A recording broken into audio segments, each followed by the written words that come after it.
why most Americans will never be a millionaire and how we can fix that. Yeah, Brian, I'm super excited about this show because I think this is one where we're going to flip the dynamic. We feel like right now most Americans are on the trajectory where they will not be millionaires. We want to change that. We want to flip it where most Americans can and will become millionaires in the future. First of all, it's good that we're actually sitting here together. I feel like it's been a while. We haven't done this in a minute. Yep. I mean, that's what. And look, I'll take the first blow.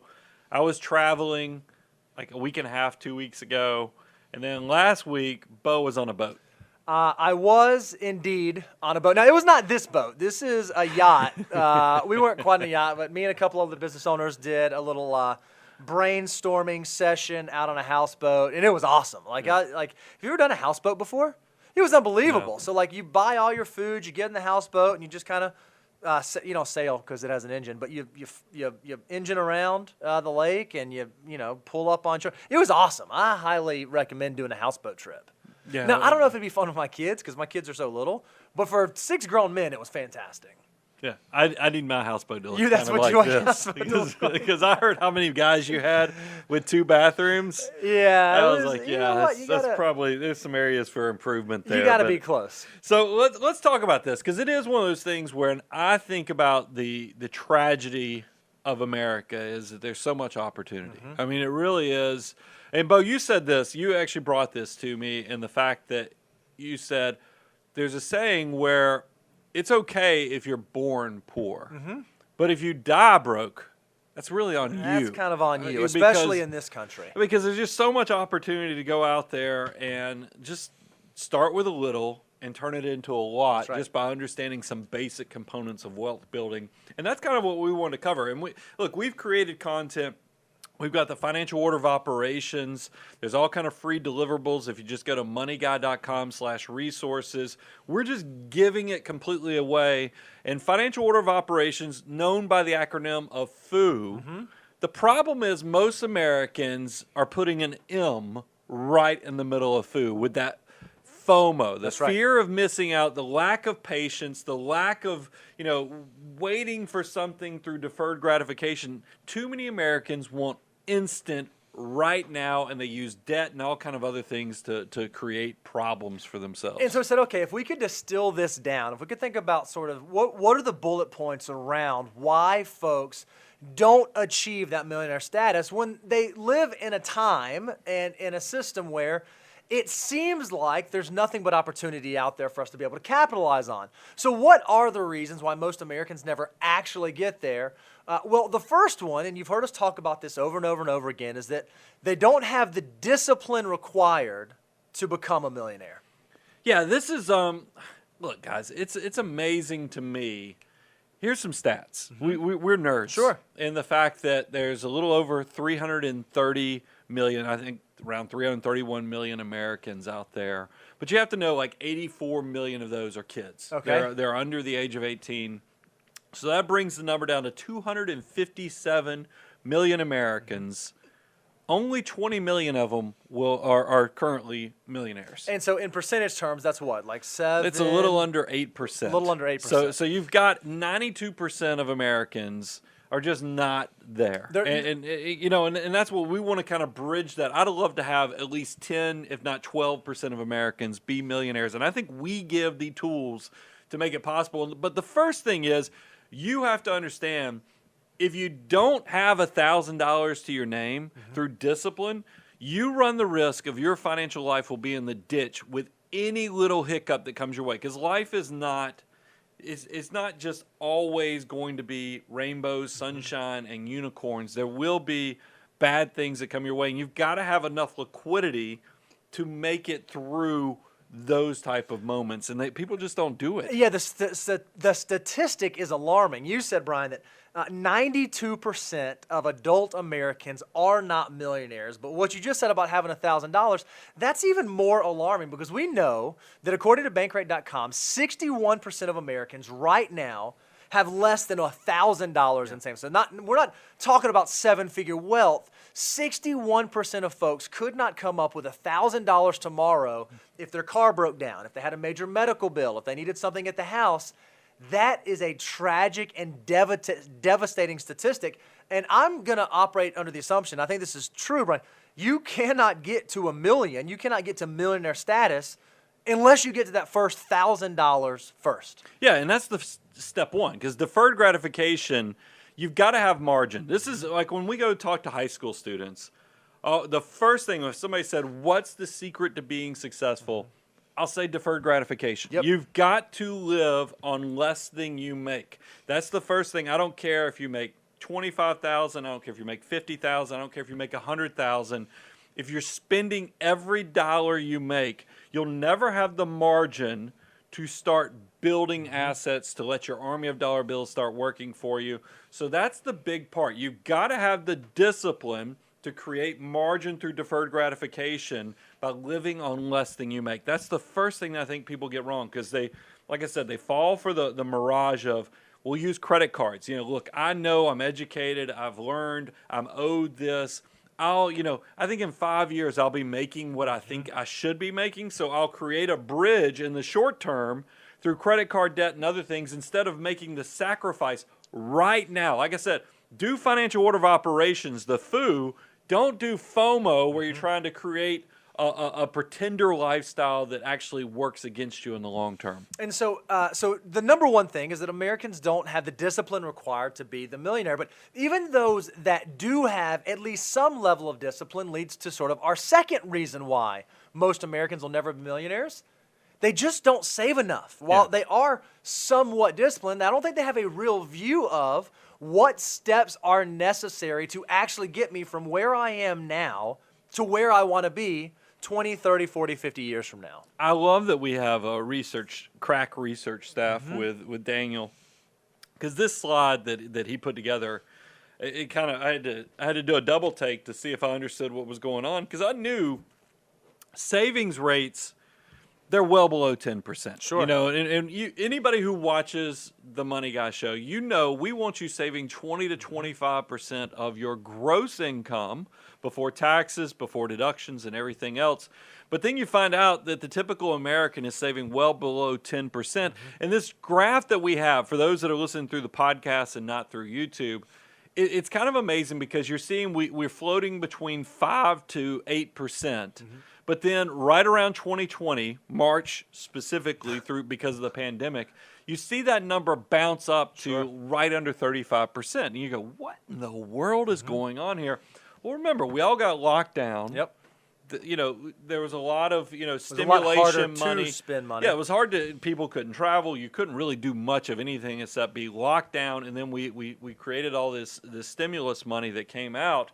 So you did see savings rates have these weird distortions where they went over 30%. But now that we're kind of coming through the back end of this pandemic side, you can see savings rates are back down to normal, typically around 7%. We're at 8.5% right now.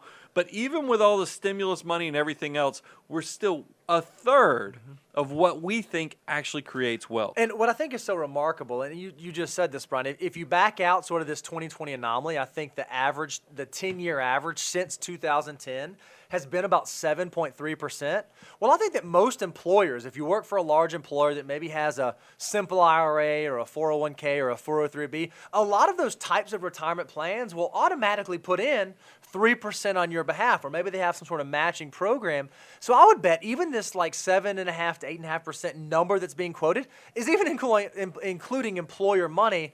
That makes me think that folks are even saving a little bit less than that. And we know that 5% is a far, far, far cry from the 20 to 25% that you should be at. Well, and I think about the clarity of what happens as you expand. I mean, one of the things I think back over my life, and everybody I could think of that I cared about, I tried to give them a copy of The Wealthy Barber back when we were in our 20s. And I remember everybody I gave this copy of this book to immediately ran out and funded their IRAs or their Roth IRAs back then.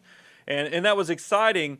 But then, you check back with your friends and family 5 to 7 years in the future, and you're like, hey, what did you do after I got you excited? Going? Yeah. And like, I got my automatic investment going into that Roth that you had, but I'm like, yeah, but you make like 3 times the money you did back then. If it was 5 years or 10 years, maybe you make twice as much because you've gotten all these pay raises. you have to keep this top of mind. Realize, like I said, step one was discipline. Step two is creating that money or savings rate. If you're a young person that's out, you get excited because you discovered the Money Guy show. Realize every time you get a pay raise, try to squeeze yourself to save even more, because what you're trying to do is always practice that deferred gratification so that as you come out of school making $40,000, when you reach $100,000 of annual income, you're not still saving the same threshold. That's why I like giving you that gross of your income, because it will keep you honest with yourself. You know, Brian, I've heard you give the analogy often that, like, when it comes to saving and making sound financial decisions, it's a lot like a golf swing, is what you say, right? So early on, you have to practice a lot. You have to kind of, figure out, everything you're doing with your weight distribution, all that kind of stuff. But after you've done it enough, it kind of becomes second nature. For me, it's kind of like weightlifting or exercising, right? When you start out, it's kind of hard and it feels uncomfortable and it's unnatural. But if you stick with it, it's actually something you get better at. You can actually improve at it. And what we see with the folks that we work with at the Abound Wealth side is they are folks who started early recognizing that they could be saving, but even as their life trajectory changes, their income changed, they actually got better and better and better at saving. You have to realize that it's not like a one and done thing. It's something you ought to continue to improve upon as you move through your career until you do get to that point where you can take your foot off the pedal. I think a lot of folks never actually put their foot on the pedal hard enough. Well, I think, and I don't want people, because I want this to be motivating. I don't want somebody to hear me say 25% and they go, well, I'm more like that stat you guys showed. I do 5%, my employer does 3%, I'm about 8% right now. These guys are crazy that they think I can do 25. It doesn't happen overnight. That's right. Right. All I'm asking is maybe between now and the end of the year, if you're currently at 8%, why not see if you can get that to 10%? And then if you know you have a bonus coming up in February, your pay raises happen in June, why don't you go ahead and promise yourself that a portion of that is going to happen? So incrementally over the next few years, you're going to look back. It's not going to feel like a ton each time you make those steps, but you're going to look back down from the mountain and go, wow, I am now at 25%. It happens. And that's why I want you to take today, calculate what your savings rate is. If it's not the 25% of your gross income, figure out how you get it up to 9%. How do you get it to 10%? And then keep that journey going, because you're going to find out you do get addicted. When you get addicted to saving and building wealth, there's no support groups for you. You just become an empire builder. Yep. And that's the part that I want you to get motivated about, because it's really, really important and will be the step. It will be that behavioral change that actually will change your life in the long term. And the reason why it matters now, to figure this out now, to start today, is the third reason why most Americans will never become millionaires. They don't understand how powerful time is, how powerful time can be. And we get some, I don't want to say hate, that's the wrong word, but we get some folks saying, oh, these guys are always talking about, if I had a time machine, if you have any amount of time in front of you, whether you are 20, 30, 40, 50, 60, 70, 80 years old, if you have some time in front of you, you have time for your money to be working for you. It just so happens that the earlier you figure that out in life, the longer that money can continue to build for you. Yeah, I think a great coping mechanism, because there's so much negative stuff with this consumer society we live, where you look at your peers, or maybe you have a cousin or an uncle or an aunt that's a little bit older than you, and you go, man, I just wish I had what they have. What people never take into account is that person might be 40 and you are currently 24 years old. You're in a completely different stage of your life. I'm also going to challenge you, try not to compare yourself directly with others. Try to think about yourself and what you can do in this stage of life to make yourself better. Because what I always think is a great coping mechanism is, I do this, I talk about the 20-year-olds. $1 for a 20 or 21-year-old, because it has beer on here. So we'll say 21-year-old that's planning on retiring at 66. Is that $1 has the opportunity to become $88 by the time they turn 66 years of age. Meanwhile, that 40-year-old that you might be looking at going, man, if I woulda, shoulda, coulda, I would love to have what these people have, their money only has the opportunity to turn into $7. That same $1 that you have that turns into 88 could turn into 7 for them, because the time is that valuable. Compounding growth will work in your favor. So I don't want you to look at them with jealousy. I want you to understand, if you are young and poor, you have the potential to be wealthy beyond your imagination if you will just take a little, but give the most valuable resource in this entire recipe of wealth creation is time. Give it time to work, and you will be shocked at how well you'll be rewarded. Now, here's one of the hard things about that. In order for someone to really recognize just how powerful compounding interest was, you have to let time pass. You know, Brian, I have those same friends. You were actually a better friend than I was to my friends, because I would always encourage my buddies, hey, you need to max out your Roth IRA. You know, at the time it was $4,000 or $5,000. You know, put your $5,000 in and start investing. Well, if they put it in like the end of 2007 and then the Great Recession happened, they're like, oh, you're an idiot. Why'd I do this investing thing? Compound interest takes time to take hold, and we've actually done some mathematics around here. What I love that you did for your friends is you told them to max out their Roth and then have that money keep working for them, keep working for them, keep working for them. If you do that long enough, you don't have to get lucky. You don't have to get the timing right. You don't have to make sure your dollars are going into the perfect market, because they're always going in for you. And what we found is that if you just want to invest $500 a month, and the reason we picked $500 a month is because that's just maxing out a Roth IRA or maxing out a traditional IRA, $500 a month. What does that look like over different periods of time, over different lengths of time? So if you do that for 5 years, you say, I'm going to commit right now, I'm going to say $500 a month for 5 years.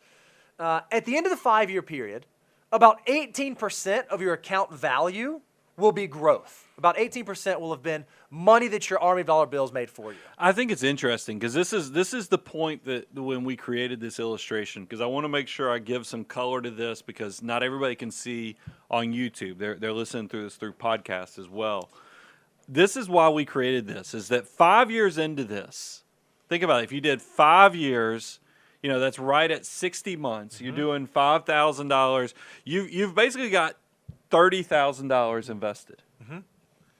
When you look at the graph on there, the visual, we have two colors. We have white is invested, green is the actual growth. I can't see. I'm getting closer to 50. I can't see any green, because the majority of the money is all your contributions. Right. And I think this is what I worry about behavioral-wise.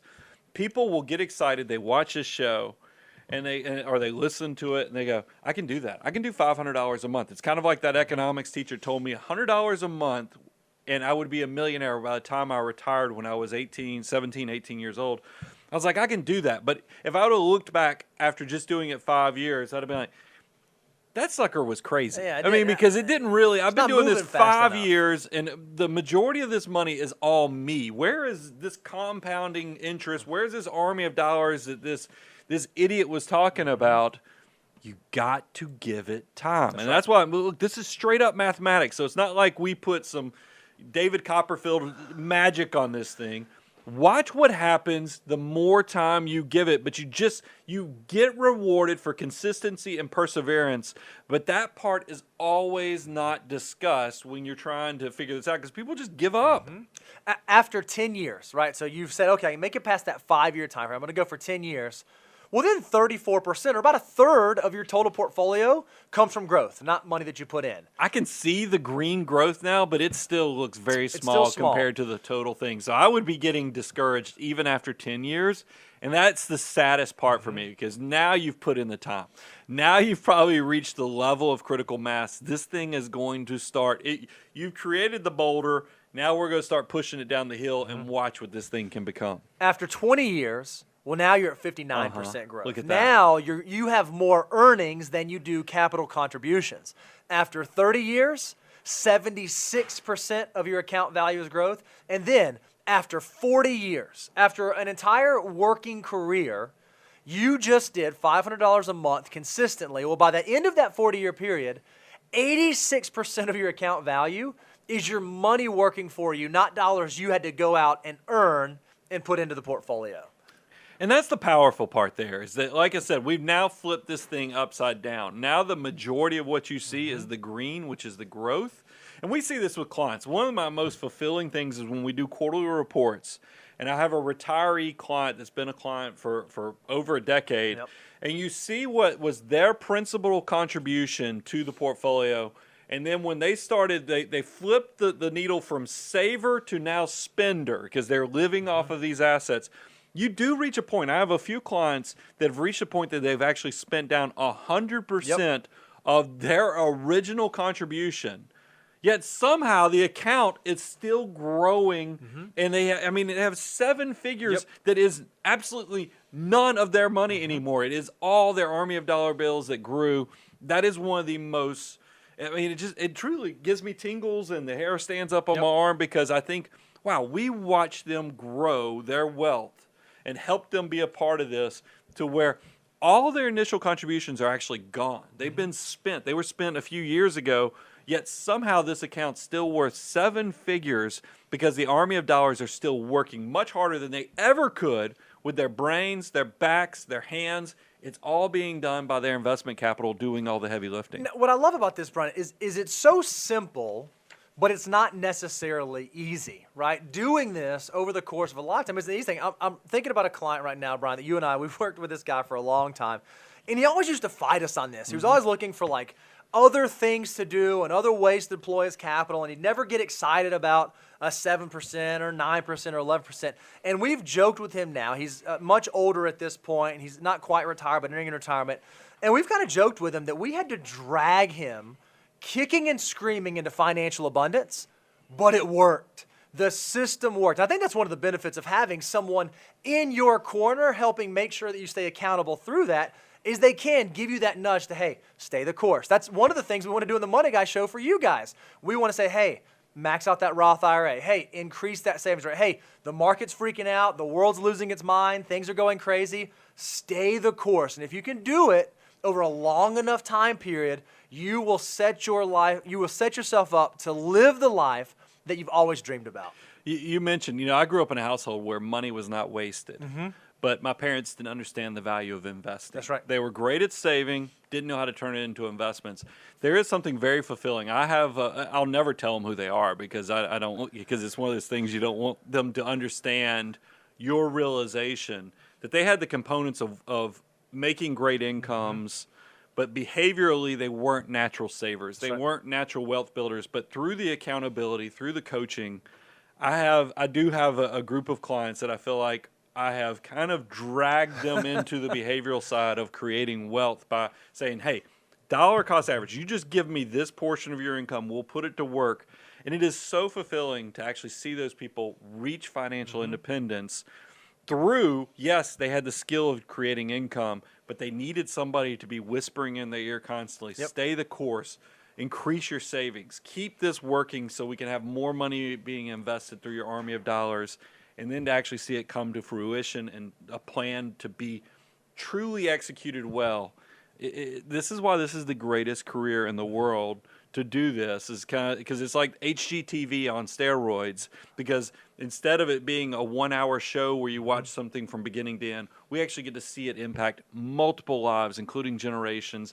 And that's why, once again, the majority of Americans will never be a millionaire. But I know there's enough of you, if you watch this content through the abundance cycle and you just learn, apply, grow these concepts we give away completely free, you too will become part of the Abound Wealth family. And we don't even ask anything of you until you've actually graduated to that level of success that you need a co-pilot.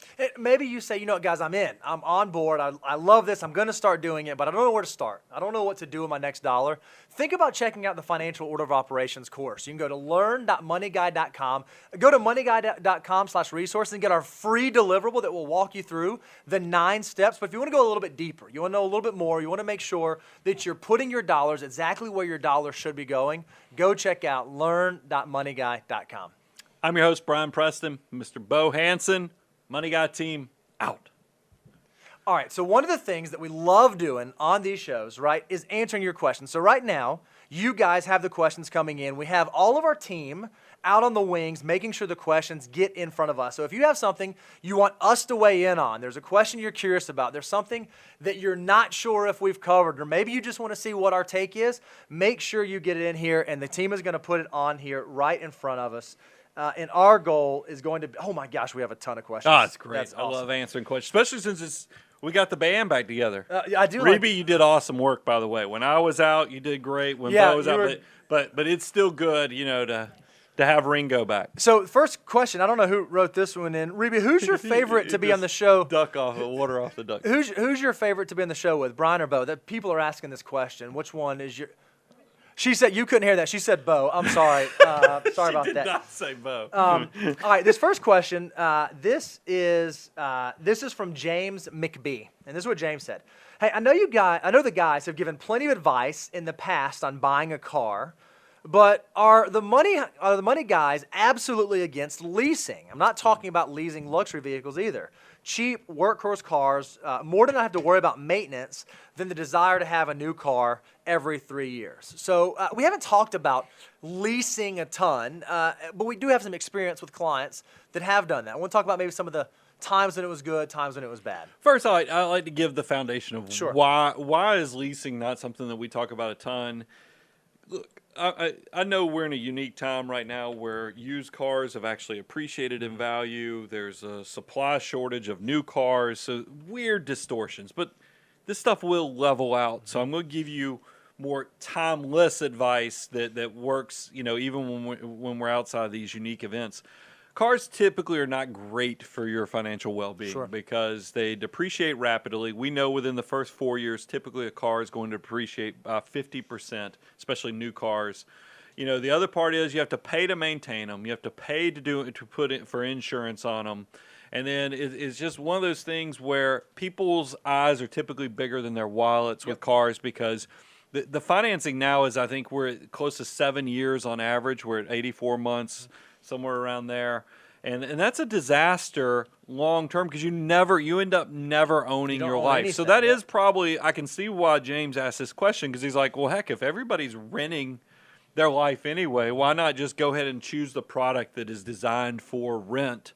But I don't love that, because my ideal use of a car is you drive them for over a decade. Because if you can get into a habit of driving cars for a decade, you get a lot of those paid-for dividends, because the best driving car is that paid-for car that's not giving you a lot of trouble. And it just, I don't know, there's something nice about having the car that you're not worried about if somebody dings you in the grocery store parking lot. It's paid for, and it all works well. So I don't want to get all my financial mutants away from that, but I will come back to where James is at with talking about, what about leasing? Is there a time where financial mutants could lease? I first think this is something you better be in a very healthy state with your financial order of operations, because, like I said, cars do not need to be a status symbol where you fake your success by using a bridge of either debt or lease payments, affordable lease payments, that you get to act like you're wealthier than you actually are just to impress people, so that when you get to be in your 50s and 60s later, you go, man, maybe I shouldn't have been leasing that car. Now, James let us know he's not talking about luxury cars. Right, he said he wants a cheap workhorse car. So I think people who are, like, let's talk about if you used it for work, like trucks and other things where maybe you beat the heck out of them and you need to turn them over. I think that makes sense. I think there's other people, sales reps and others, but typically that won't even work because the mileage allowance. It's a very select group of people. Maybe I'm gonna go the abundance route. But just like we have the latte effect that I tell people who are saving 25%, go drink as many cups of coffee as you want from Starbucks as long as you're saving. I think the same thing goes with leasing. Maybe you're a car person. I know people, we have clients that love driving nice cars, and they know they're going to turn them over every 3 to 4 years. I think that's who leasing appeals to, but you have to know that this is not an optimal strategy, but sometimes good personal finance, it's not always optimizing. Sometimes it's just about enjoying the fruits of what you've done with. Now, Brian, we've been hanging out long enough. You know, sometimes I come up with crazy ideas. Like I'll just come up with, here's a way to go make money, or here's a way to go do whatever. One of the best exercises I always do whenever I come up with these crazy ideas is I get on a spreadsheet and do the mathematics on it. Because you said, hey, well, maybe I should lease so I don't have to pay for maintenance. Well, you ought to figure out, okay, well, how much does that lease cost? And then what's the maintenance cost going to be? And how much would it cost me to own it? And what's the residual value when I sell it? And let the mathematics dictate the decision. Because if you're not someone who drives less than 10,000, 12,000, 15,000 miles a year, a lease it's going to be hard for the math to really make sense for leasing, but I think it's a really worthwhile exercise for your unique and specific situation to determine what makes the most sense. We have 2 content team members here who have Toyotas that have over 200,000 miles on their cars. It's unbelievable. So it's kind of amazing. We hire mutants around here. When you think about how far a car can go with how well they're engineered and designed right now. So I definitely think that goes into it. So I think it's one of those things. Leasing is when it's the cherry on top of your sundae. This is not something that I think the typical person who's aspirational or building wealth, you're not going to start with leasing initially, because it's just cars are just so bad for your finances through the depreciation, through the maintenance, through the taxes, through the insurance. It's much better if you build the wealth. Let this be something that you enjoy and reward yourself with later. This is another reason why I get on to parents to buy your kids brand new cars, is because there is something really fulfilling about buying that first used car for yourself, something fulfilling about buying that first new car for yourself, first thing about buying that first luxury car for yourself. Don't rob yourself of all the steps of the hedonic treadmill that you get to enjoy each one of those savory bites of the journey. Whereas if you fake it and buy yourself a luxury car in your 20s, but you really couldn't afford it, and then you have to go do the Dave Ramsey and buy the clunker to get you through your bad life decisions later, it's hard to go back down that ladder. Right. So I'd rather you to always be climbing the treadmill versus falling down. That's a great question. Thank you, James. All right, here's the next question. This is from Aaron. Aaron had a 2-part question. I lost the first part of it, so I'm going to kind of make up the beginnings of it, and I'm going to give you the actual question. Oh. He said, I can't fully max both yet. I'll tell you what he's talking about. He says, I'm 42, and most of my 401k is pre-tax. Should I max my Roth or HSA first, or split the amount I'm contributing evenly? So this is the age-old question. I can't do both. I've got to decide between Roth and HSA. That's his question. How do I decide, and which one is better? I think we've been asking this question for millennia now. Well, but they're kind of different components here. And look, I'm going to bring it out. Y'all know I talk about the financial order of operations, moneyguy.com/resources. You too can download this. And it's very easy to see when you get to step 5 of the financial order of operations, it's Roth and HSA. These are your 2 tax-free growth components. If you think about a Roth IRA, where originally you can only put $6,000 in a Roth IRA. Yep. HSAs depend upon if you have a family or not, but they're right around $7,100, $7,200 a year contribution on that. And then I think where Aaron is going is that you do have your 401ks, your 403bs that also add Roth components, but realize when we're getting beyond the IRAs, the limits, the $6,000, the $7,100 to $7,200 that those have, that's more of the max out the retirement account of step 6. So I would, look, I love, and we probably should, when we did the deliverable, HSAs are pretty daggone powerful. I think that's his question. Because they're triple tax advantage. He can't do Roth and HSA. He's trying to figure out which one should he do. Where should he go with that? So I think you have to do the HSA first, because it is a huge tax benefit for you. Plus, it gives you the opportunity to have some tax-free growth if you use it for medical purposes in the future. And then definitely start loading up the Roth IRA.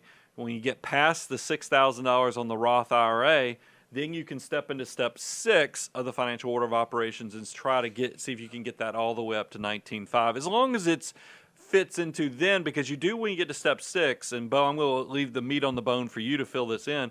You got to pay attention to, should you do after tax, meaning or tax-free growth like Roth, or should you be doing pre-tax for the tax deductions that you're currently getting? Yeah, I think as a brief reminder, right?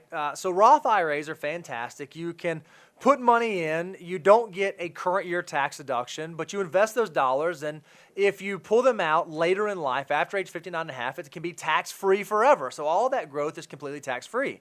HSAs work a little bit different. You put money in, you do get a current year tax deduction. one thing that most folks don't realize is you can actually invest the dollars inside of an HSA. I can't tell you how many folks that I talk to, and they say, hey, I've got $30,000, $40,000 in my HSA. I'm like, awesome. How's it doing? Is it growing? And they're like, well, no, it's just sitting in cash. That's because, what is it, 94% of people use it as just a cash clearing slush account. fund. That's They exactly don't right. actually know that you can invest it. So you can actually invest those dollars. One of the beautiful things is later on in life, if you so choose, you can either pay for future medical expenses or you can reimburse yourself for prior medical expenses, and all of those distributions will be tax-free, and you don't have to be age 59 and a half to do that. So HSAs do have a little bit of additional flexibility that the Roth IRA doesn't. Now, here's the big benefit of the Roth over the HSA. Roth dollars can be used for anything, assuming you're old enough to pull them out tax-free, penalty-free. HSAs have to be used for qualified medical expenses. But I think for most of us, we're going to have qualified medical expenses either now, presently, as we're working through life, or later on in life. I have to agree with you, Brian. I think kind of the HSA, I think it tips the scale for me. Yeah. And now, what about the income? Because Aaron mentioned he's 42. He's currently doing some pre-tax, so he might be in a higher tax bracket situation. Well, I think he was just saying that most of his 401k is pre-tax. Is that because it's employer contributions? I guess, yeah, or maybe, or if he's still doing a Roth IRA, he's below the income limit. So he's probably just saying, I'm trying to build up my tax-free bucket. Which one of the tax-free buckets is the best one to build between Roth and HSA? And I don't mean to add a different layer here, but I did have somebody in the comments say, why would anybody ever have tax-deferred money when Roth is so powerful? Realize you're always going to have some tax-deferred if your employer does any type of contribution, because employer contributions are always tax-deferred. So that's probably, so if you're doing after-tax, if you're, and then with your brokerage accounts, you're doing tax-free with your Roth, you'll more than likely still have tax-deferred because your employer is putting money in as well. Love it. Great question, Aaron. This next question is from Jordan. And Jordan said, question, at what point should people consider permanent life insurance? I have heard only consider it after maxing out all other tax-preferred investment options, 401k, HSA, Roth, etc. Would you agree that the assessment is, after you max out all your retirement stuff, your 401k, your HSA, and your Roth, because you've maxed those out, the next thing you should do is permanent life insurance? No. No, I would not either. I mean, realize you have to know the why. Insurance is exactly what the name implies. It's to hopefully protect you from some concern you have, catastrophic event out there. So there's a lot of things you can do. And, when you buy any type of insurance, you're basically admitting, hey, I just don't have the resources to cover this exposure I have. So I'm going to pool my concern with all these other people that have the same concern. And we're going to use, since it's such a small likelihood of this happening, us all pooling our resources together and paying a little bit of cost towards it is going to help me just bridge this until eventually what you're hoping with a lot of exposures is, if you're financially successful enough, you self-insure. Yep. That is but the problem with life insurance is most of us when we're younger, we start making income, we have spouses, we have children, we have commitments, whether it's debts like mortgages, whether it's college funding, whether it's just making sure your family has income if you're no longer here. It takes a while to build your nest egg up big enough to basically self-insure. It's a big gap, especially when you're in that messy middle of in your late 20s, early 30s, even 40s. You have all these commitments, but your assets just haven't reached that critical mass to the point. This just makes sense. Go buy insurance, especially like term insurance is so cheap. For a few $100s a year, you can typically buy yourself $500,000 to $1 million of coverage for just not that much cost. Permanent insurance is a little different than term, is because, as the name implies, permanent in theory is supposed to last forever. Whereas term, you either buy 10-year, you buy 15, you buy 20-year, but at the end of that term, it doesn't mean the insurance goes away, but it means that set premium at a lower cost is going to go away, and you go truly start paying the cost of insurance right now, and that's where it gets really where it's not cost effective. Whereas permanent, they flip the script upside down. They say, look, while you're young, we're going to make you overpay your premiums so that what the cost, the difference between what you're paying in premium versus what the true cost of insurance, we'll kind of keep the difference. We'll pay some fees too, but we'll keep the difference and let that build up in the background so that as you get older and the cost of insurance is super expensive, you'll have enough that kind of mitigates that cost over the long term. So this insurance can be permanent. Here's the catch, though. Permanent insurance costs 20 to 25 times what term insurance costs. And look, when you're in your 20s and 30s, every dollar you save and invest has the potential to grow 23 times. If you're under, if you're under 25 and you're between 20 and 25, I mean, it's somewhere between, it could grow 88 times. So you can see every dollar that you're overpaying in insurance could get very expensive. So I think for the lion's share of people, term insurance is what you ought to consider. Now, I feel like I have an expert sitting to my left. And we have had cases where permanent does make sense. I feel like after we've now poked a lot of holes in why majority of people should do term, don't skip the steps of figuring out what you need, but walk them through where permanent actually does make sense. Yeah, so there are times where maybe you are part of a family or your circumstance puts you in the issue we're going to have some estate taxes, maybe either in the state that you live in or federally based on the size of your portfolio, but a lot of your assets are maybe in a business that is illiquid or in illiquid real estate holdings, or you don't have a lot of liquid capital, but there are going to be taxes assessed when you pass away. So one of the most common uses we see for permanent insurance is to satisfy any outstanding liabilities, like tax liabilities, that might be present when you pass away so that your heirs, your family, doesn't have to liquidate illiquid assets or perhaps liquidate assets that they don't want to have to sell otherwise. That's a pretty limited case study, right? I think one of the things that really frustrates me when it comes to like the insurance industry is a lot of insurance salesmen want to make whole life, permanent life insurance broadly applicable to the masses, and I just don't know that it is. In our world, we like for investments to do the investing thing, and we want for insurance to do the insurance thing, and when you try to begin combining those two, you actually end up of a suboptimal, sub-efficient mix of both. Now, I can already feel the comments coming in where people are like, yeah, but it's tax-deferred growth. It's tax-deferred growth. Yeah, there is an option that you can defer the taxes on growth inside of an insurance product or policy. The problem is when you have to go to take that money out, when you want to go use that, you have to borrow the money from yourself. You don't actually get to make a distribution. If you do make a distribution, the policy goes into lapse, well, then it all becomes a taxable event anyways, right? So was that tax-deferred growth really that valuable, or did you just captivate your money forever to where either it will become taxable or you have to die first? I just don't love that mix of setting up insurance and investing to overlap. I think they should be two separate and distinct things. Yeah, I mean, you hit on something that's in all the life insurance brochures is that hey, you can just go borrow from yourself and you won't pay any income taxes. Why should I have to borrow my own money? But I don't like that it takes away your ability to vote with your feet because I just shared with you guys, you will reach a point, let's just say you're in your 70s, the cost of insurance gets expensive. Yep. And what if you are sitting on multiple seven figures, but you've got this premium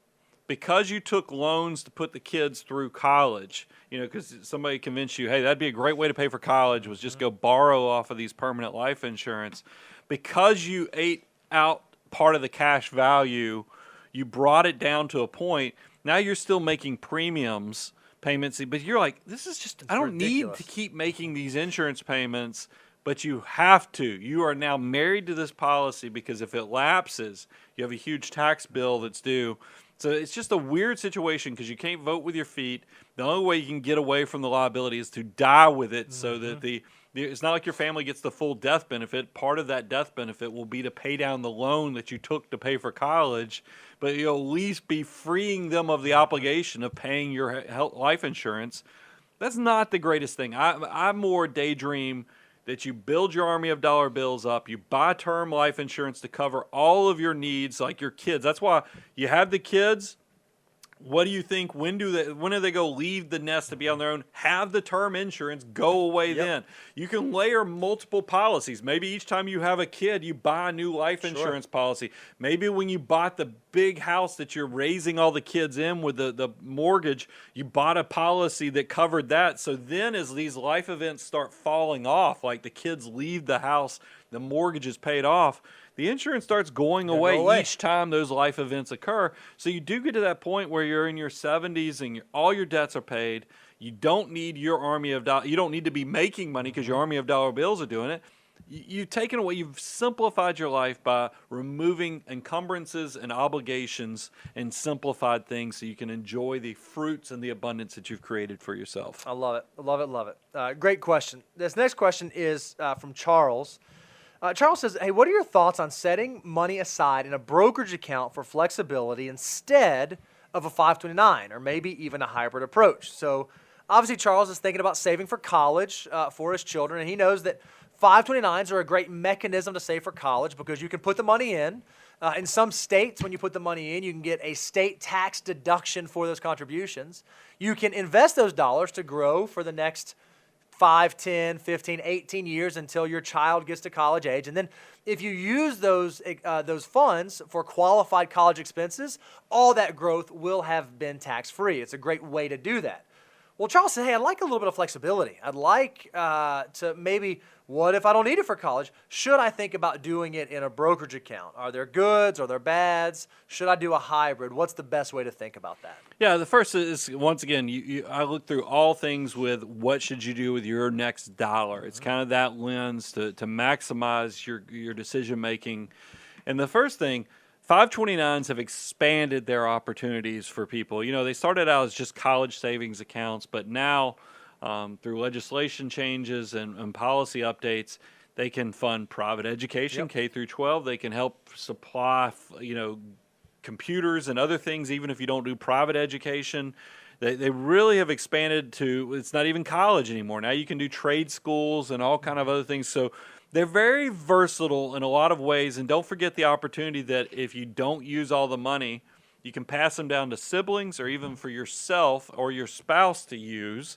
You always have access to pull the money out and just pay income taxes and penalties only on the gains. Only on the earnings. Not your original contributions. So there's still a lot of flexibility. So I would encourage you to go figure out if your state offers tax benefits for contributions. If they do, it's kind of like that free money your employer gets you in step 2 of the financial order of operations. Free money is kind of hard to overcome. So go see if your 529 in your state does have some type of tax benefit, and then consider funding to that threshold. And then because look, here's what I think is interesting. I look at my daughter's 529 accounts. They're kind of big. Sure. Without a lot of contributions. I mean, because you understood the power of time. I have an 18-year-old daughter now who's in her senior year of high school, and I look at her 529 account, and if you ask me to tell you how did it get to be this big, I'm like, it's got to be time, because I'm just putting in, $500 a quarter, basically $2,000 a year into this, because that's what the state of Georgia, when I started this, gave a tax benefit off of. And now this thing is, I think, last time I looked, it was close to $60,000. I mean, this thing is big. So, I mean, that's not going to pay for all of her college, but it's going to be a really nice head start. And in the meantime, in the background, I do have a custodial account. And here's why you might want to have both. Custodial accounts are great in the fact that they will help you. That there's, for kids, you don't pay income tax on the dividends for up to a certain threshold. You don't pay capital gains for a while. They're in a much lower tax bracket than you are as an individual until they reach a level of size. And if you're buying index funds, which are very tax efficient anyway, you'll be surprised at how you can get to large accounts without paying a lot of taxes. And they do have the flexibility that maybe it goes beyond education and can help with house down payments or turning them into millionaires down the road. I do like a hybrid approach, but you need to be really realistic on what the why and the purpose of the money is. And then also, don't skip. I can't believe I made it this far into the answer without saying, and making sure that you have your financial life in order before you're funding the kids, because there's a reason when you do the financial order of operations, the kids make it to step 8. Everything else, steps 1 through 7, is all about you and your spouse, your financial household's financial independence. the kids don't get their life preservers for education until you've made it to step 8. There's a lot of financial life that has occurred there. So just make sure you're getting all the order of operations or what to do with your next dollar in the right order on all that. And look, if you are curious about the financial order of operations, go download the free deliverable, moneyguy.com/resources, or even check out the course, learn.moneyguy.com. We'll actually walk you through how to approach, okay, do I do the brokerage account or do I do the 529, and walk you through how to think about that.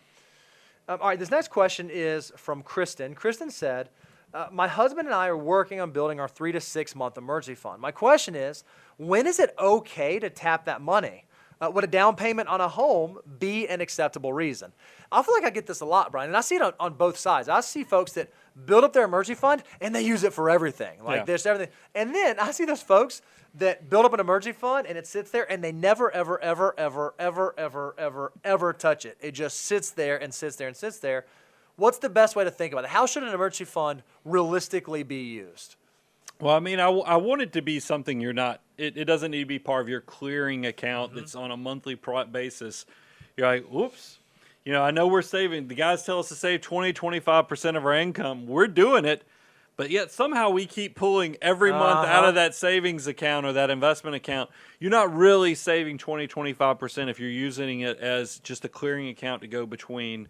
It does need to be something that's kind of behind glass. You know, just like you walk into a building, they don't put the fire alarms hanging out for every 5-year-old to walk by and just grab. Usually there's some type of protective thing there to make it a little harder to get a hold of. You know, that's why we always have the visual of break glass, only used in case of emergency. But I do want to give people the understanding that I'm realistic, that life happens, and sometimes, especially when you're in that messy middle, we've created all kind of rules so that we're not hypocrites with you guys. Because I would be horrible if I told you, hey, you can only buy a house if you put down 20%, when I know I didn't do that on my first house. I did that on my second and my third house, meaning I upgraded. I don't own 3 homes. But every time we stepped up to a newer house, there was more obligation. But initially, I just had to get on the home equity train. I only put down 3% on my first house. So we've tried to create flexibility and rules, just like with cars. We know if you're not buying luxury cars, but you just need reliable transportation, we'll let you go do financing, 36 months. You know, it can't be more. You got to put down 20% down payment. 23.8 is 20% down payment. Don't finance for more than 3 years, and it can't exceed 8% of your gross income. The payments over the year, or look at it monthly if you base your income off of that. That's all flexibility to allow you to know how to handle your money. But I also know that there's going to need to be some grace on that emergency reserves if you're starting a business, if you're buying your first house.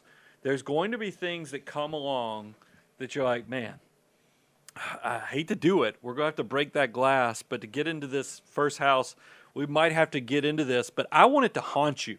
I want you, if you have to touch those emergency reserves, you're sitting there, and every month that you're not putting the money back into those emergency reserves, you're going, oh, we've just got this obligation that's sitting out there, and it's not an obligation to a bank. It's an obligation to yourself, that I want that to hang over you, because that will make you take it serious. I know when I started my first company in 2002, I had to ditch saving for a while, and I had to get into the emergency reserves. It pained me. It was one of those things that stressed me. But I think that fear and that stress is also what's sharpening the blade, so you're making really good decisions to hopefully know the weight of all these heavy things so that you'll get on track as fast as possible, so you're not kicking the can 10 years down the road and you go, oh, I guess I'll start saving again. Oh, I guess I'll build the emergency reserves. No, you need to be pained by this so you get back on track as soon as possible. I think a lot of people are amazed to learn that, like, when you're working through the financial order of operations, it's not just a steady ascent, right? Sometimes you go up and then you have to come back down, and then you go up again, you come back down. What you want to make sure you're doing, just like you said, Brian, you're always working towards higher ground. So if you do have that step down, you get back to the step you were on, you start working towards the next step. That's not uncommon. I mean, most of us, even if you're going to follow 23.8, you have an emergency fund. You probably don't have 20% for a down payment on a car if you get in a car accident and all of a sudden your car is totaled and you got to come up with 20%. That's probably going to have to come out of the emergency fund. That's okay. Yeah. For a house, now that's not something that like sneaks up on you where you say, oh, I'm going to buy a house today. So I think that is one you can plan for, but you got to do what you got to do to get your family and yourself where you need to be able to do the thing long term. I think it's okay to give yourself grace on that. The one closing point is that we give you flexibility for that messy middle, because I know life, we have a chart that we've used in several shows where it shows all of your life commitments. If you think about your retirement savings, you think about the kids, you think about the desire to buy a house and all these other things, they're really compressing every dollar that you make while you're in your 20s and 30s. And then it's just so unfair, because when you're in your 40s and 50s in your peak earning years, all the obligations start falling off. Right. So, but you're like, man, maybe I can kick the can down the road and I'll just wait until. The problem is, all those dollars in your 20s and 30s are your most valuable dollars when it comes to compounding growth. So we really put a lot of pressure on you to try to be realistic with yourself on putting the army of dollar bills to work. I know that's different than your cash reserves, but it's the same discipline method that funds your cash reserves, also funds you saving 20 to 25%. Understand the value of time and that compounding growth so that you can keep yourself honest. Love it, love it, love it. This next question is from Missy. Missy said, I have a pension for retirement that will pay out 75% of my highest average salary for my lifetime. Wow. Should I still do the 25% savings? We get this question all the time. Hey, I got a big pension. Do I really need to be saving 25%? Is that really something I should be focusing on? Yeah, I think that's a great question. And here's what I would answer for Missy is that 25%, that's your total household savings. And look, and if your household income is less than $200,000, I think you even include the employer match in that portion. So now if you're over $200,000, I don't want you counting employer match, because you're getting further and further from the safety nets of pensions and Social Security. More of the weight's going to fall on your personal shoulders to replace that income in retirement. So you better be saving a lot. But Missy, somebody who has a pension that big, I would challenge you, go look at what's going on your monthly pay stub or how the pension is structured, because a lot of times these pensions are structured where you, the employee, will have to put in 6% of your pay towards the pension, and then your employer will do another 8% on top of that. So it's a total of like 14% of your compensation, or a grossed up compensation, because they pay you above and beyond for that 8%. Take that into account. And so in that scenario I just gave, of your 25% obligation to save, 14% would be funded through pension savings right there. So you'd know, hey, I only need to come up with 11% of my pay to do what Brian and Bo talk about to get to 25%. A lot of people skip that step because it's automatically coming out of your paycheck. You're just not counting it at all, and I think that's a mistake, especially on a pension that's paying 75%. Now, I do have one word of caution. Missy, I don't know what your income is, but I always tell people, go look at what your projected pension's going to be, and then I want you to go compare that to the Pension Benefit Guaranty Corporation underwriting, what they say that they will actually cover you on. Because if you are getting a pension that's substantially higher than the amount listed by the Pension Guarantee Corporation, Pension Benefit Guaranty Corporation, pbgc.gov, go on that website and compare it, because we had a situation. Here's an experience share with you guys. Delta pilots were offered tremendous pensions. The problem was they were well above what the PBGC would guarantee.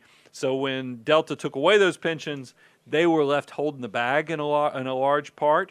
But if your benefit is going to be less than what the government guarantees through that, just like it's FDIC insurance, you have this pension guarantee insurance that your employer's paying. If you're protected on that, you can count that, take it to the bank essentially. If you're sacrificing major life stuff that you would like to be doing, like you're like, oh, I got to save 25% so I can't, eat dinner tonight or something like that. That's obviously crazy. Don't do that.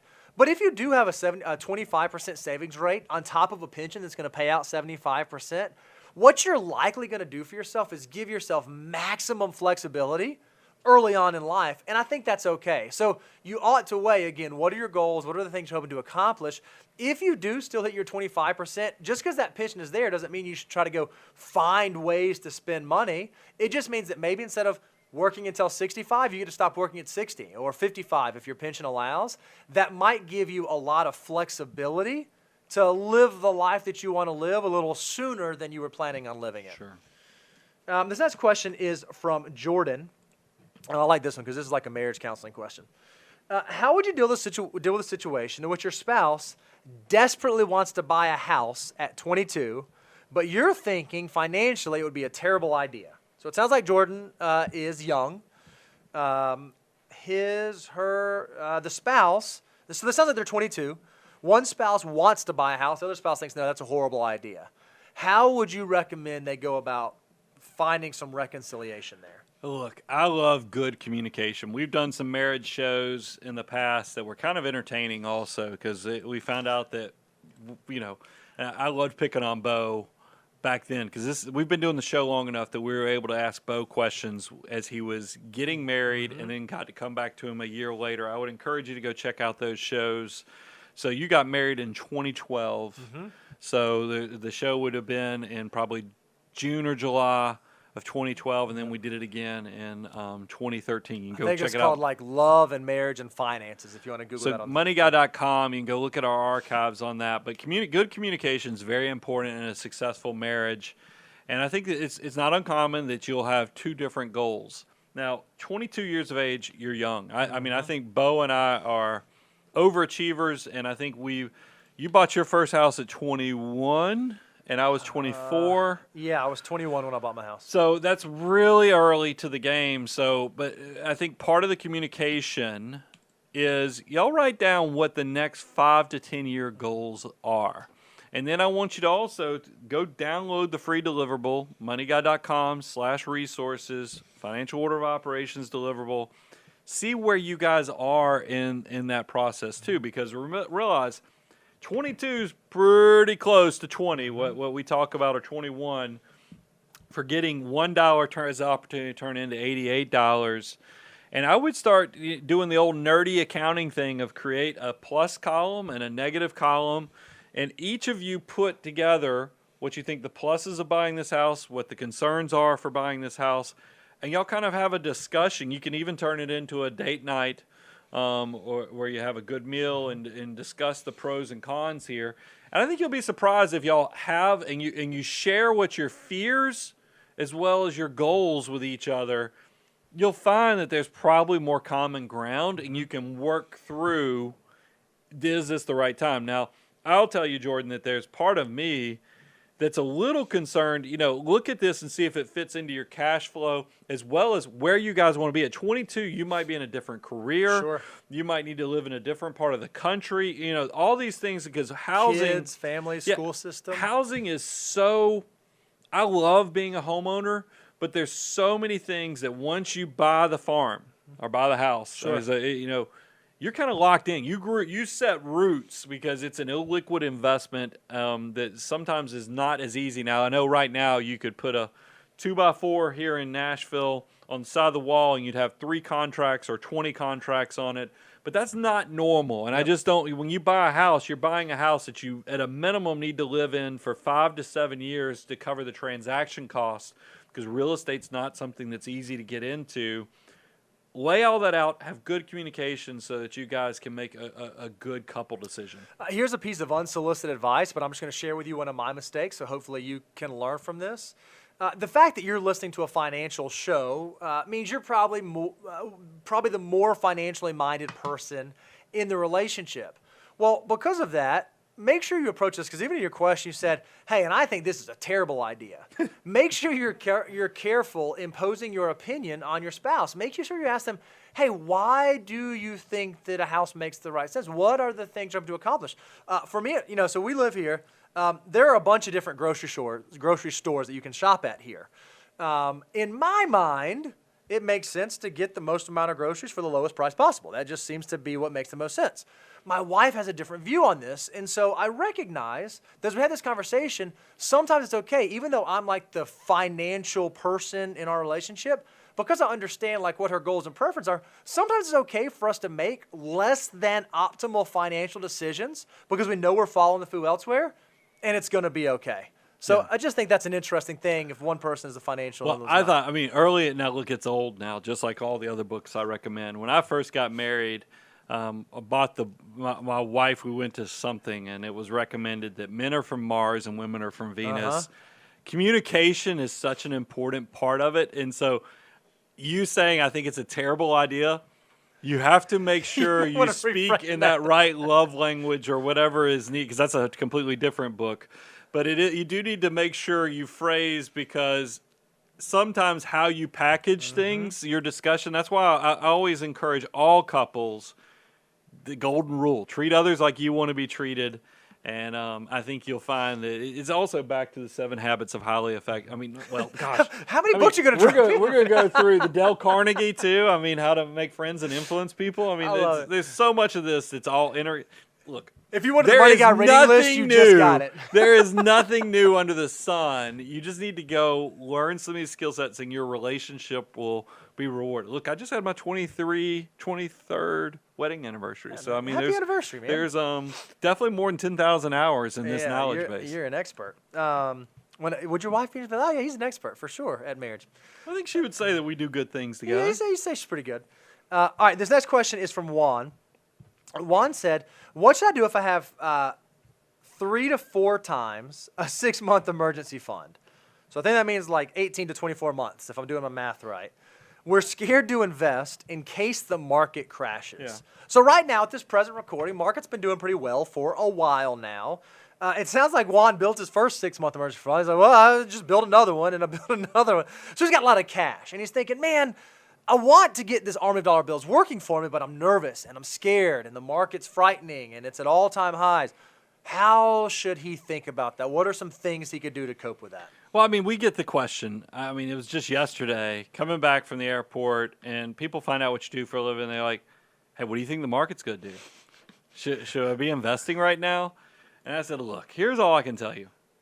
Whatever happens in the market, I will be buying next month. I'll be buying the month after that. I'll be buying 5 years after that. Yep. I just buy every month. And I think a lot of people, they look at this thing and they try to figure out what's the best point of entry. And part of this is because we always hear the adage, buy low, sell high. Look, the selling high is going to happen when you retire 20, 30, 40 years in the future. You don't have to get it right. You just have to go ahead and get it in now. But I also understand somebody who, like Juan, who's now built up. He started with a 3 to 6 months, but it's now turned into 18 to 24 months. If you're retiring next year, 18 months to 36 months doesn't sound horrible to me. But if Juan is, somebody who's not retiring for 20 years, that's an issue. But I also understand we're working through some psychological problems, or not problems, but just it's a coping thing of, wow, I feel like markets are at all-time highs. I would feel ridiculous if I bought right now and then the market got beat up next month. So what we do on all those people who come, because this is not an unusual thing. We have people come to us with this problem all the time. We'll create a strategy.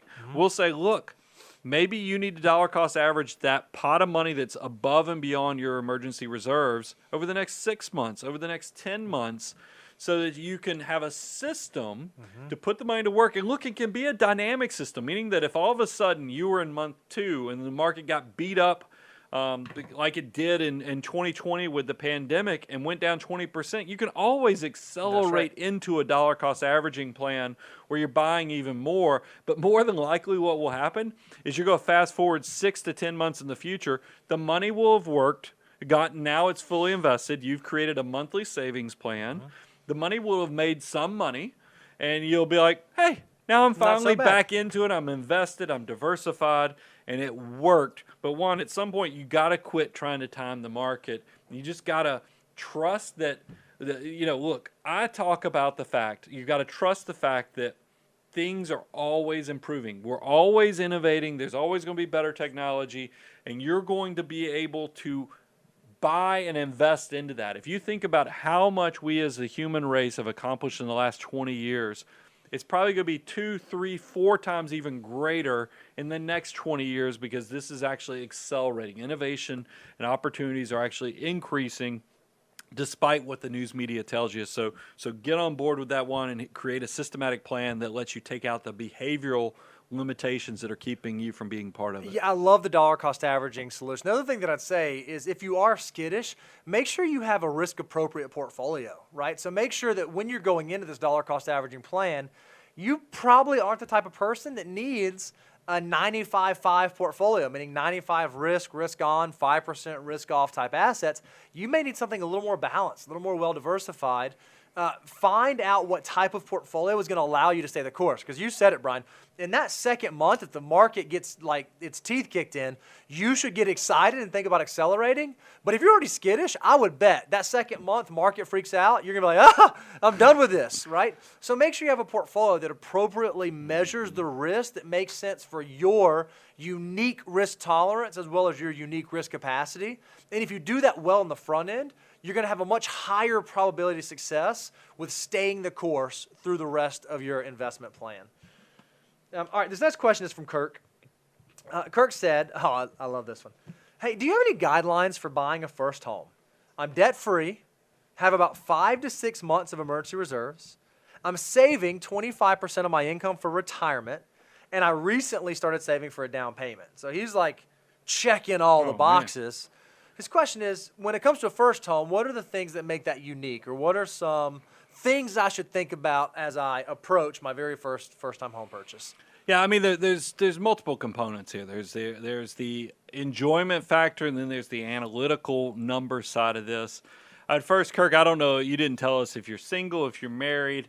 Don't go buy the big honking house that you think you're going to raise the kids if you're not even married and haven't found that significant other, because more than likely that person is going to have an opinion as well.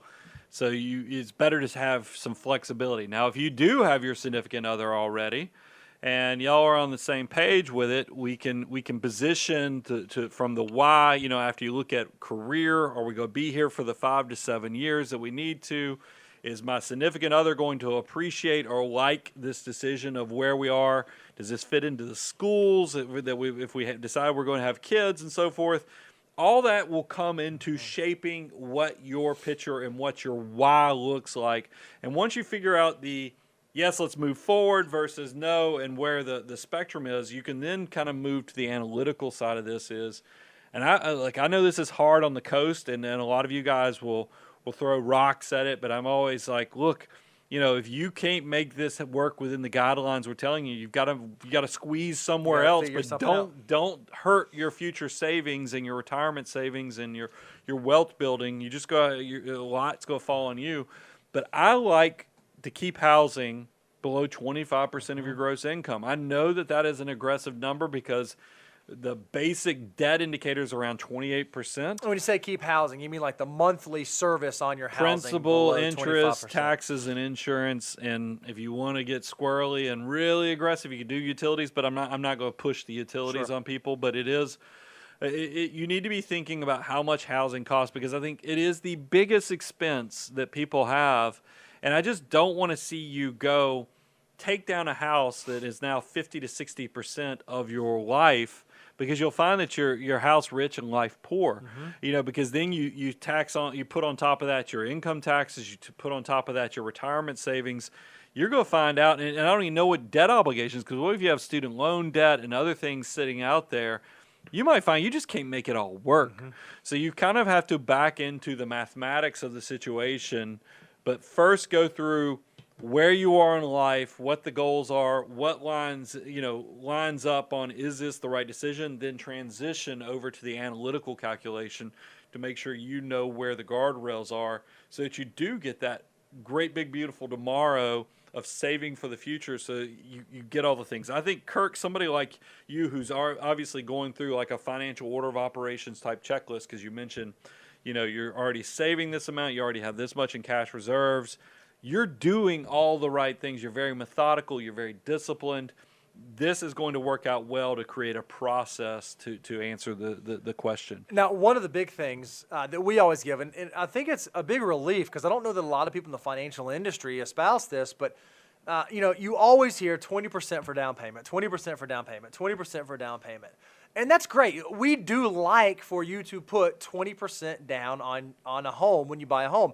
However, for a lot of young folks, like you said, especially on the coast, it's a really difficult thing to get to 20%. In Nashville, if you're trying to get to 20% now, by the time you get there, the houses have already risen and you don't have 20% anymore. It literally can run away from you. That's exactly right. So that is so, I mean, that's got to break you to some degree, that you need to have a system that's flexible so that you can actually get on the home ownership train. So we think that if you are someone who's buying your very first home ever, don't feel like you have to chase that 20% number. It's okay so long as you still fall within that 25% of total income threshold for your service.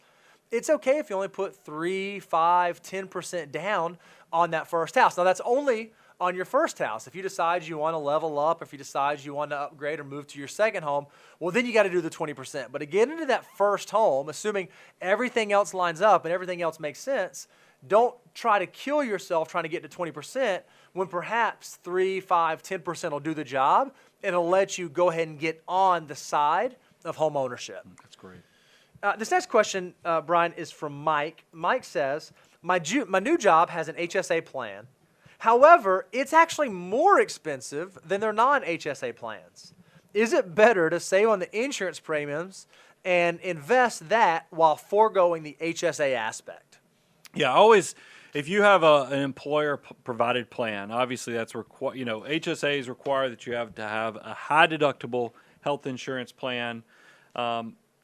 In theory, by having a high-deductible plan, it should be cheaper. It should be less expensive. It should be less expensive because you are paying less in premiums monthly, and then hopefully you're taking some of those savings and then funding that savings account through the health savings, the HSA, and you're getting a tax deduction. That's how the theory works. Now, I will tell you there's some unique things that happen when this is a part of your employer plan.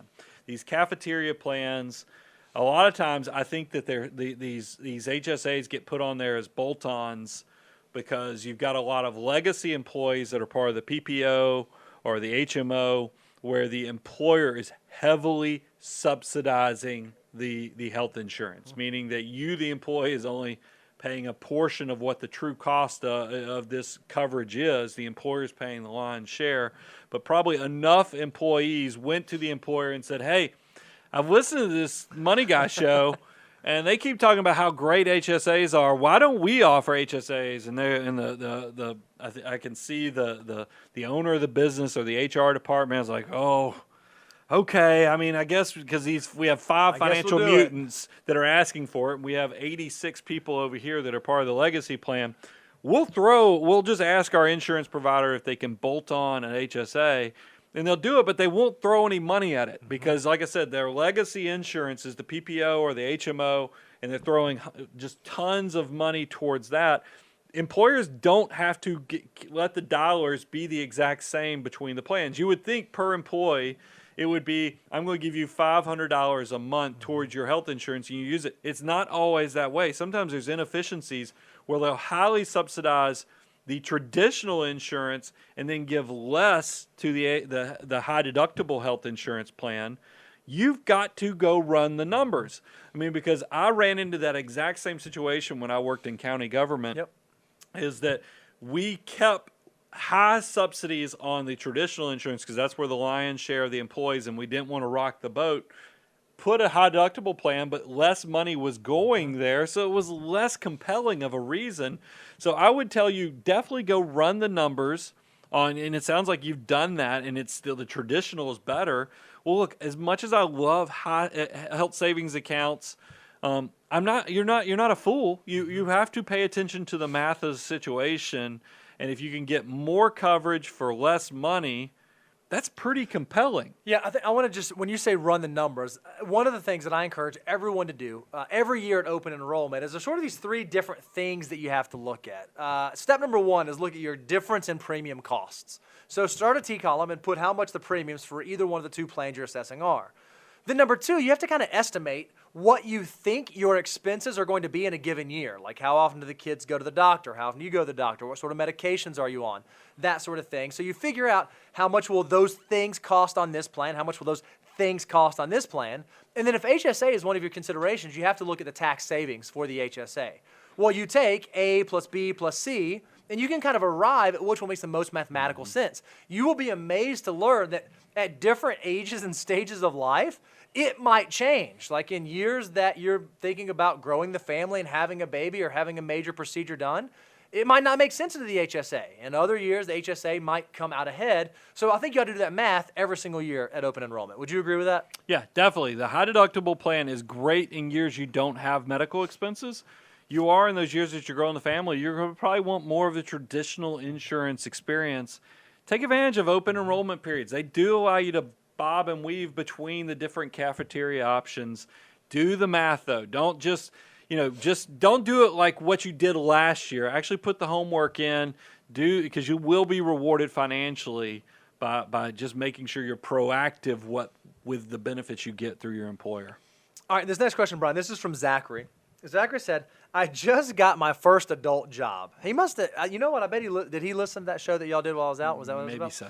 All right, just got my first adult job. I have $40,000 in student loans. Should I prioritize paying my loans or maxing out my Roth IRA for 2021? We can't give a specific advice or no circumstance, but for a young person, how do they go about it, especially when they just got their first job? I got out of college, I got these student loans, but man, I want to get my dollars working for me, and I hear about this $1 turns into 88. Yep. How do I know how to attack student loans versus wealth building, specifically when it's building inside a Roth? I mean, I feel like I hold this thing up at least 4 or 5 times. We have created a system. If you just go to moneyguy.com/resources, the financial order of operations, we also have, if you go to learn.moneyguy.com, you can buy the course. It is one of those things where we really have tried to take the guesswork out of this on what to do with your next dollar. Look, if this is a federally subsidized student loan right now, the interest rate on that is 0 because the government's essentially paying the interest rates, all the interest on your student loan right now. So if I was looking at the financial order of operations, it can't be high interest, the student loan, because it's 0. That's right. That looks more like step number 9, which is low interest debt. So, and you can see on step 5, we have Roth and HSAs. That's going to lend itself to, hey, you're probably, while interest rates are on 0 on those federally subsidized student loans, you might want to consider funding the Roth IRA and doing other things. And plus, we just don't know with student loans what happens with, if they forgive the first $10,000. Sure. There's a lot of things that are in flux right now with student loans and education that you just need to pay attention to. But the financial order of operations is so dynamic that it actually builds that into the plan. So use the resources we're giving, because I think it could be very valuable with Zachary as you're trying to figure out how you navigate what to do with your next dollar. And just a quick little rule of thumb. Right now, obviously, there's unique things going on with federal programs right now. But we've done an immense amount of research on looking at the equity risk premium, like historically, how does $1 turn into 88 and how does that change over time? And so we kind of gave you some loose guidelines that if you do have student loans and you're in your 20s and they're above 6%, yeah, maybe it makes sense to attack those. But if they're below 6%, there's a really good chance that your dollars can work harder for you if you put them to work. Once you get to your 30s, that number drops to 5%. Once you get to your 40s, that number drops to 4%. And by the time you're in your 50s, we'd like for you to be completely debt-free from student loans, because you're probably thinking about paying for college for junior at that point, hopefully. Zachary, that was a great question. Guys, I don't know if you know this, but we absolutely love that we get to answer these questions for you. I think this is one of our most favorite things to do. If we did not get to your question, rest assured, it is sitting in our bank where we actually pull some questions out of the bank. A lot of the content you see that goes out comes from this question. So if we haven't heard from you, you want to check out what we're doing, go to moneyguy.com. You can write us. You can ask us a question. You can send us a story. You can give us your thoughts. You can check out our resource page, moneyguy.com/resources, and we're going to keep loading you up. We want you guys to be able to take your finances to the next level. So we're going to keep showing up. You guys keep showing up and learning from us, and we're going to keep taking your finances beyond common sense. I was trying to figure out another thing to say right there. To the next level. To the next level. All right, guys. I'm your host, Brian Preston. Mr. Bo Hansen, Money Guy team, out.